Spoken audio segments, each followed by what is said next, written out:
Boa noite a todos, que a paz de Jesus esteja em nossos corações.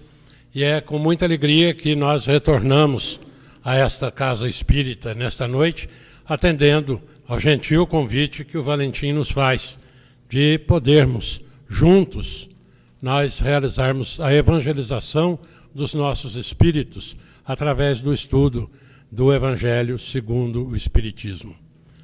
Nessa noite, cabe-nos a tarefa de fazer algum estudo a respeito do capítulo 15, Fora da caridade não há salvação, do de que é preciso para alcançar o reino dos céus. Nós iniciamos lembrando-nos de uma página de Joana de Ângeles, psicografada pelo Divaldo Pereira Franco, que diz o seguinte: antiga lenda persa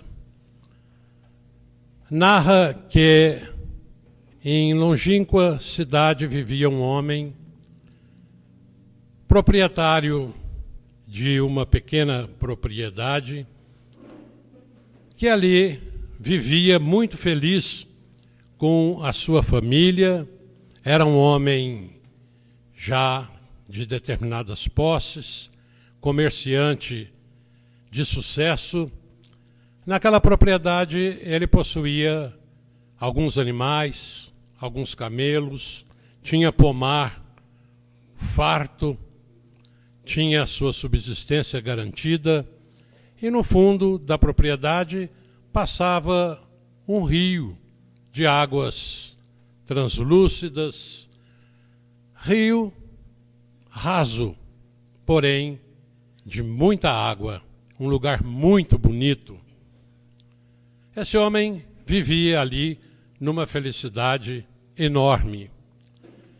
Certa tarde, um desses viajantes que passavam pelos caminhos pregando fé, apeou de seu cavalo à porta da casa daquele homem e pediu que ali fosse acolhido por uma noite.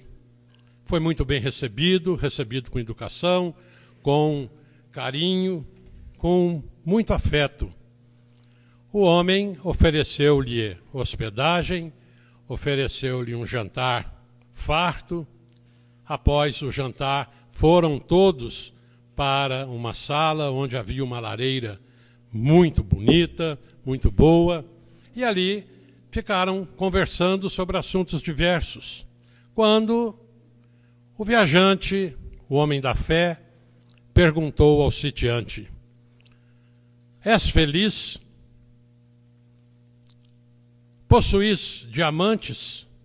Pois que, se não possuís pedras preciosas, não possuís os diamantes, não pode ser feliz, porque somente os diamantes trazem a felicidade. O homem, meio assustado com aquela conversa, ele respondeu: sim, sou feliz, sou muito feliz, mas diamantes não os possuo, nem sei o que são. E foi dormir, muito preocupado com a conversa mantida com aquele cidadão.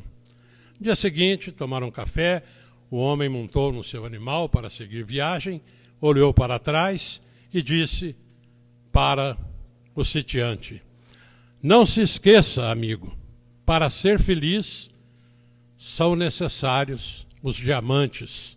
Sem os diamantes não existe felicidade. E foi-se embora. Aquele homem que era feliz ali com a sua família, a partir daquele instante, perdeu o sossego. Ficou como que obcecado por aquelas ideias que lhe foram trazidas pelo viajante.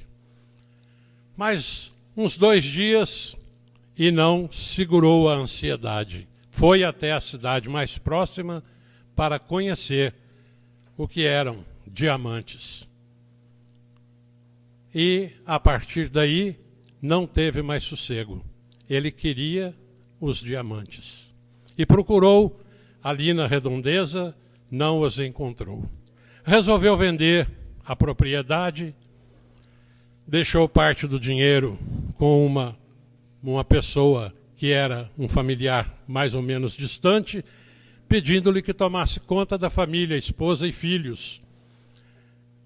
E com o dinheiro que lhe sobrou, seguiu mundo afora. Atravessou vales, montanhas, rios, lagoas e foi em busca dos diamantes, até que morreu sem encontrá-los.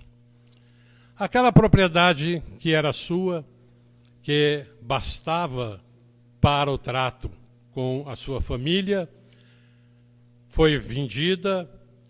O novo proprietário, certo dia à tarde, recebeu a visita daquele homem que pregava a fé. Igualmente pediu hospedagem, foi recebido, jantou e foi lá para a sala onde havia a lareira. Conversaram quando o viajante levantou-se porque algo lhe chamou a atenção. Ele olhou sobre a lareira diversas pedras brilhando. E quando o fogo crepitava, a luz das chamas fazia com que o brilho das pedras se tornasse mais fascinante. Levantou-se e foi lá olhar. E assustado, ele disse ao novo proprietário: são diamantes e dos mais lindos que eu já encontrei, eu que já vi na minha vida. Onde foi que você os encontrou? Não, foi aqui. Aqui no fundo aqui de casa, tem um riachinho aqui, ele no rio. Os animais passam para lá e para cá. Certo dia passei lá, vi as pedrinhas, achei bonito, peguei e trouxe para cá. Está aqui para enfeitar. Por amanhã, bem cedo, nós vamos lá olhar onde você encontrou essas pedras. E diz a lenda que ali deu origem a uma das maiores minas de diamantes que se tem conhecimento no planeta Terra. As pedras de diversas tonalidades, de cores variadas, tamanhos múltiplos. Muitos dos diamantes saídos daquela mina fazem parte até hoje de joias que foram coroa de reis em diversos países do nosso planeta. Aquele homem que saiu em busca dos diamantes morreu distante, sem nunca tê-los encontrado e deixando-os no fundo, no quintal da sua casa, para ir buscar muito longe. Assim, é um fenômeno que ocorre também com o amor. O amor é como se fosse uma pedra bruta, um diamante a ser lapidado e que se encontra no íntimo de cada criatura.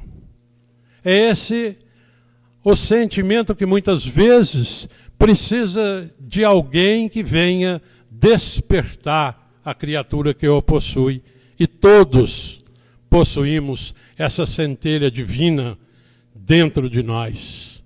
Muitos procuram o amor aqui ou acolá, buscando numa situação, em outra, sob determinadas condições, mas deixando de realizar um esforço no sentido de procurá-lo interiormente, a fim de que, em o encontrando, fazer com que ele seja lapidado, trabalhado e apareça através das facetas lapidadas como uma luz que há de brilhar, envolvendo todas as outras criaturas.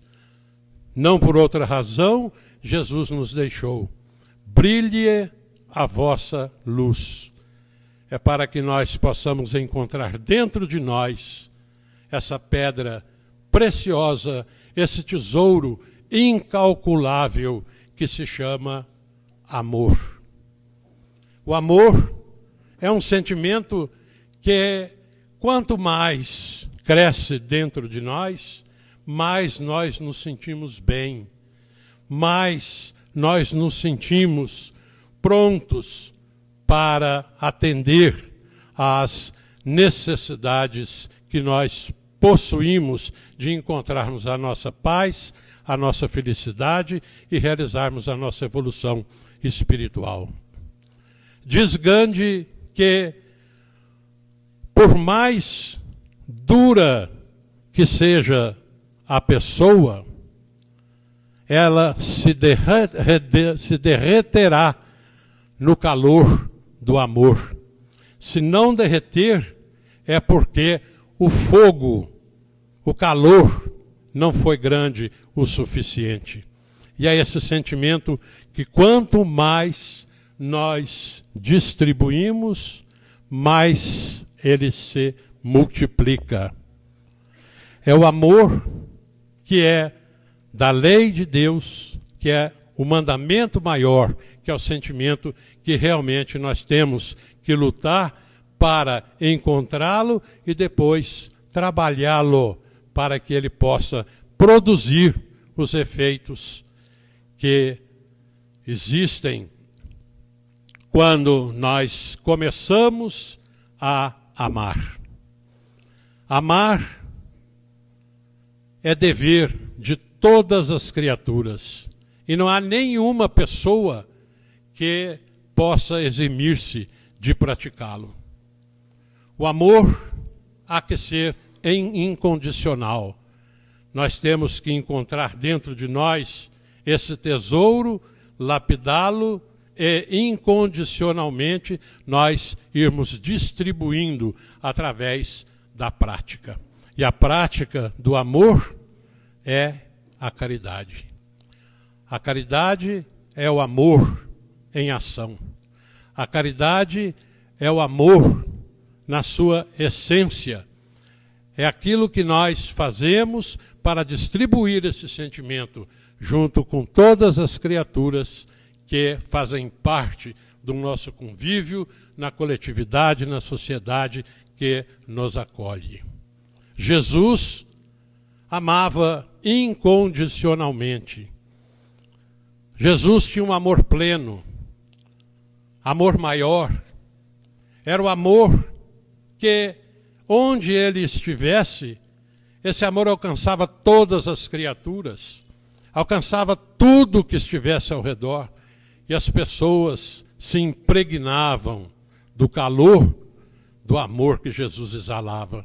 E esse amor de Jesus, ele não pede nada em troca.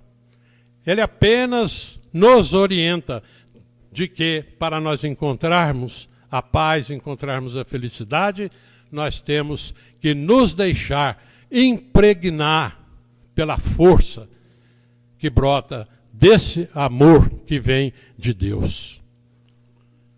Madre Teresa de Calcutá diz assim: as mãos que trabalham, as mãos que ajudam, valem mais do que os lábios que oram.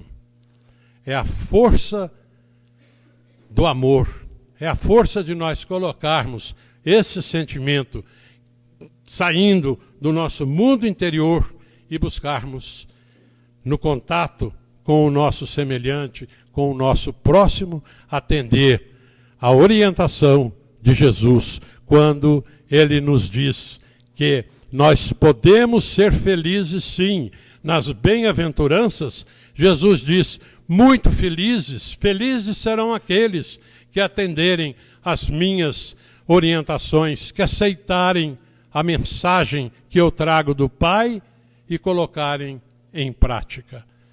Quando voltar com toda a sua glória acompanhado dos anjos e sentar-se no seu trono, ele fará como o pastor faz com as ovelhas e os bodes, deixando as ovelhas ao seu lado direito e os bodes ao lado esquerdo, dizendo aos que foram para o lado direito: vinde a mim, abençoados do Pai, porque o reino dos céus, preparado há muito, é para vocês. Porque eu tive fome e me destes de comer, tive sede e me destes de beber, eu estive nu e me vestistes, estive desamparado, me abrigastes, eu estive doente, me assististes, e eu estive preso e foste me ver. Mas quando foi que nós fizemos isso? Todas as vezes que atendestes ao mais pequeno desses irmãozinhos, foi a mim mesmo que atendestes. E dirá àqueles que foram à esquerda: afastai-vos de mim, todos vós que ireis para o fogo, porque eu tive sede e não me destes de beber, eu tive fome, não me destes de comer, estive nu e não me vestistes, eu estive desabrigado e não me hospedastes, estive enfermo e preso e não fostes me visitar. Mas quando foi que nós não fizemos isso, Senhor? Todas as vezes que não atendestes ao mais pequeno dos meus irmãozinhos, foi a mim mesmo que deixastes de atender. Ora, Jesus já nos dá o que nós devemos e o que nós não devemos realizar para nós alcançarmos a paz, para nós alcançarmos o reino de Deus, para nós alcançarmos a plenitude desse sentimento que se chama amor. É nós realizarmos as virtudes da maneira mais desinteressada. E a virtude maior é exatamente essa, é a caridade praticada da forma sem interesse. Assistir os que estão com fome, dessedentar os que estão com sede, vestir os nus, atender os enfermos, assistir os que estão presos. E ele, ao mesmo tempo, ele condena a avareza, o não atender às necessidades do semelhante, o orgulho, o egoísmo, o comodismo, a falta de compaixão, são os sentimentos que Jesus condena nesse texto de Mateus, que acabou de ser lido aqui, que nós repetimos, e que são as condições necessárias para nós alcançarmos a nossa paz. O amor que vem de Deus é dever de todos nós. Quando nós estamos no início da nossa trajetória evolutiva, nós somos dominados pelo egoísmo, pelo orgulho. E esses sentimentos criam amarras que vão nos deixando escravizados a tudo aquilo que nós realizamos em benefício de nós mesmos. E à medida que nós aprendemos a colocar o amor em prática, nós já vamos nos libertando dessas amarras. O amor, na sua plenitude, faz com que nós realizemos a nossa auto-iluminação e a nossa auto-libertação. O amor cobre a multidão dos pecados. Somente através do amor nós alcançaremos a paz e a felicidade. É isso que Jesus nos propõe. É isso que Jesus quer que nós façamos. Jesus nos orienta para que nós nos alcemos ao patamar onde Ele está, para que nós alcancemos o estágio de espíritos puros. E nós temos já que iniciar a partir dessa oportunidade reencarnatória. Porque muitos de nós lamenta, chora, diz que está infeliz, mas não se propõe a uma mudança de comportamento. Muitos querem ser amados, mas não se dispõem a amar. Meimei, num poema intitulado Escola da Bênção, nos diz assim: sofres desilusão da vida, desânimo,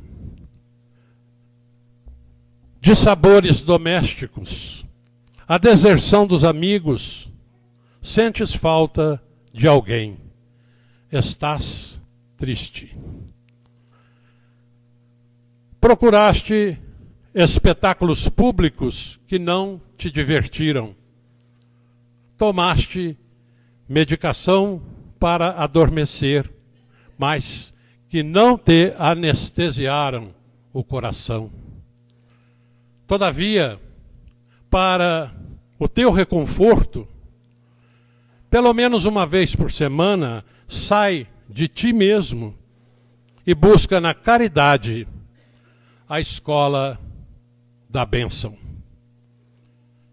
Em cada compartimento receberás lições daqueles que leem na cartilha das dores que desconheces. Encontrarás o filme real de criaturas em sofrimento terrível e verás a novela de mães sozinhas, oferecendo, gemendo aos filhos nascituros o seio como concha ou como prato de dores, de lágrimas. Encontrarás criaturas presas aos cátares de dor, paralíticos, rogando por um instante em que possam se arrastar, e aqueles que estão com o corpo esfogueado, rogando um instante de alívio. E muitos homens suados, lutando como atletas do sofrimento em busca de um pedaço de pão. E outros disputando com os animais um lugar junto às paredes das ruínas para que seja o seu leito de repouso. Depois voltarás à tua casa. E no conforto do teu lar, olharás para cima e dirás: Senhor, muito obrigado pela minha vida. Meimei, nesse poema, sintetiza o que nós realmente necessitamos fazer, porque, como São Francisco dizia, é amando que se é amado, é dando que se recebe. E quando a criatura sai de si próprio e vai ao encontro do sofrimento do seu semelhante, está sendo consolado, consolando, tem as suas dores aliviadas porque está em serviço. E como nós estamos todos numa experiência evolutiva, nós sabemos que Chico Xavier tem uma frase que é extraordinária nesse sentido. Quando a justiça divina procura o devedor para realizar a cobrança e o encontra em serviço junto ao seu semelhante, diz a providência divina que a dívida está adiada indeterminadamente. Então, nós já vimos nesse capítulo 15, fora da caridade não há salvação, a orientação dada por Jesus para que nós realmente consigamos colocar em prática aquele sentimento que nós vamos descobrindo aos poucos lá dentro de nós e oferecendo de nós mesmos aos nossos semelhantes aquilo de melhor que nós possuirmos. Jesus, na sua missão de trazer aos homens e mulheres da terra a lei de Deus, a lei de amor, ele deixou-nos nas suas mensagens, em todo o Novo Testamento, palavras que nos conduzem sempre à prática da caridade e à prática do amor. No Livro dos Espíritos, na questão 886, a pergunta é: qual o verdadeiro sentido da palavra caridade segundo a entendia Jesus? E os Espíritos respondem: benevolência para com todos, tolerância para com as imperfeições alheias e perdão das ofensas. Ora, nós temos aí, na resposta que nos foi dada pelos Espíritos superiores, o entendimento real do sentido da caridade. Não que não devamos atender através das coisas materiais as necessidades prementes dos nossos irmãos, mas que no sentido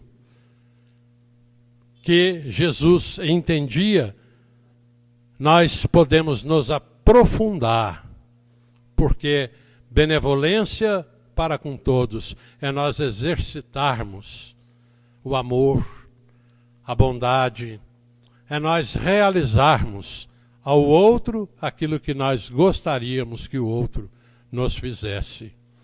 Tolerância para com as imperfeições alheias significa nós compreendermos o nosso irmão da maneira como ele é.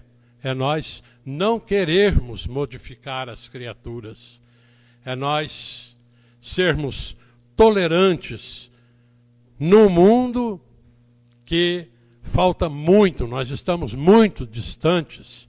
E a intolerância, em diversos sentidos, é que está trazendo tudo o que nós vemos no mundo. Essa insegurança, essa crise de violência, essa crise de falta de caráter. Quando nós, em entendendo a orientação do Livro dos Espíritos e colocando em prática, nós já estaremos fazendo uma parcela muito grande daquilo que nos compete. Benevolência para com todos, tolerância para com as imperfeições alheias e perdão das ofensas. Tudo isso é caridade. Tudo isso é amor. Tudo isso é nós colocarmos a gema preciosa que está lá dentro de nós e que nós temos necessidade urgente de fazer com que ela cresça e com que ela brilhe, para que nós encontremos a nossa própria paz, a nossa própria felicidade, porque nós só somos felizes quando nós praticamos o bem. E Jesus quer que nós alcancemos o patamar superior da espiritualidade. Jesus quer que nós encontremos a paz, encontremos a felicidade. Jesus nos trouxe a sua mensagem e Ele não quer que nós sejamos, de repente, super-homens da mensagem cristã. Não, Ele quer é que nós, no nosso dia a dia, no nosso comportamento, na nossa tarefa, na nossa relação com as criaturas, nós aprendamos a cultivar os seus ensinamentos, cuja base maior é o amor.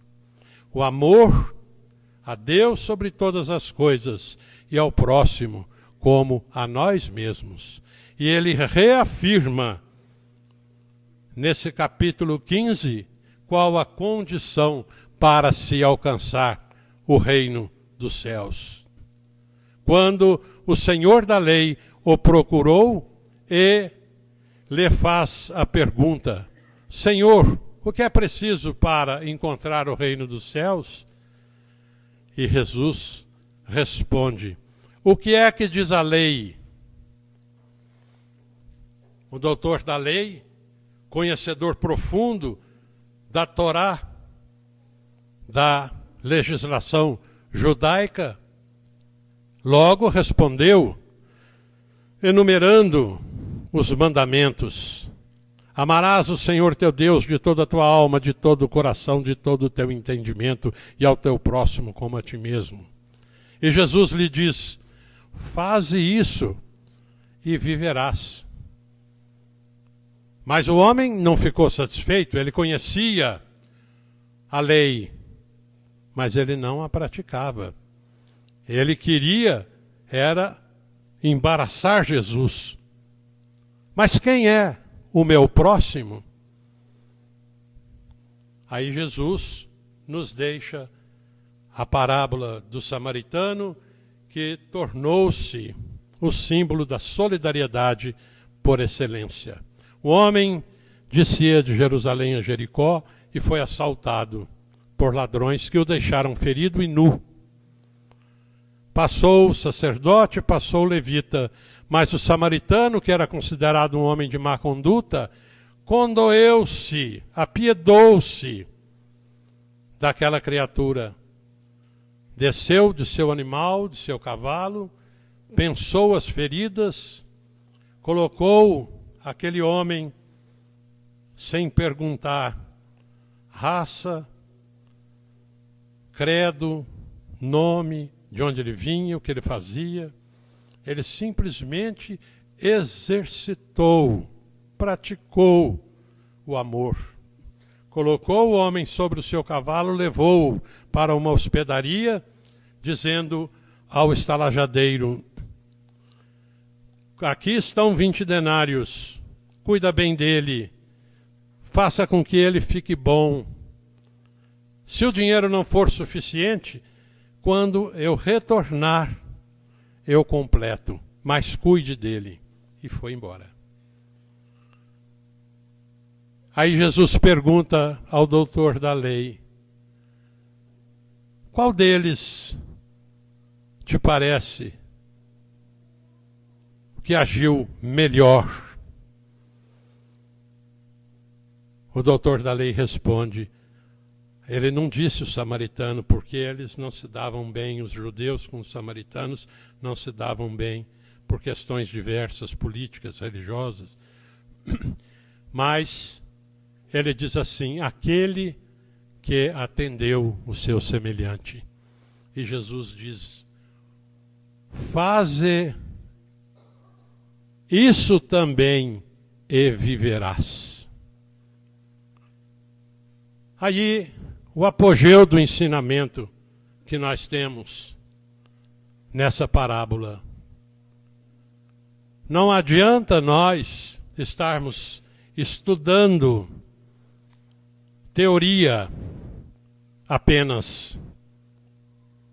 É muito bom, faz parte. Mas nós temos que nos atentar ao verbo fazer. Por 2 vezes Jesus utilizou-o na parábola do samaritano. O que diz a lei? Faze isso. Qual foi o que atendeu melhor? Aquele que atendeu a criatura, que utilizou de compaixão. Faze isso e viverás. Então é necessário nós utilizarmos o verbo fazer. Nós estruturamos o entendimento de um lado, a compreensão de um lado, mas a fé sem obras é inócua. É necessário que nós façamos a nossa parte. É necessário fazer. Não adianta fazer como o doutor da lei, que conhecia de cor e salteado. Ele não titubeou. A hora que Jesus perguntou, ele respondeu na hora. Conhecia, mas não colocava em prática. E nós estamos recebendo essa orientação.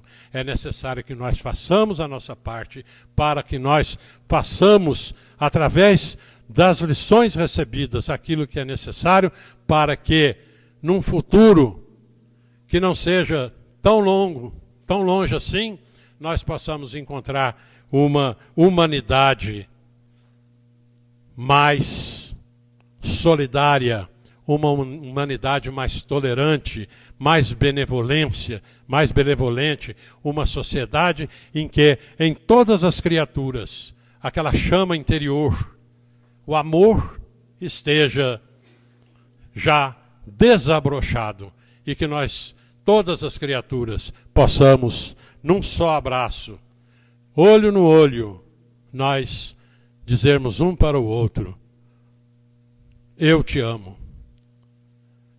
Isso é o que nós, um dia, nós haveremos de encontrar em todas as criaturas. Amai-vos uns aos outros como eu vos amo, diz Jesus.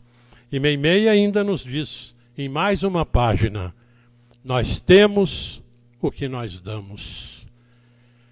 Podes ter o pão em tua casa para diversos dias, embora isso represente a falta de alimento entre os teus vizinhos. Porém, sempre que possível, distribui a migalha do alimento entre aqueles que estão com fome.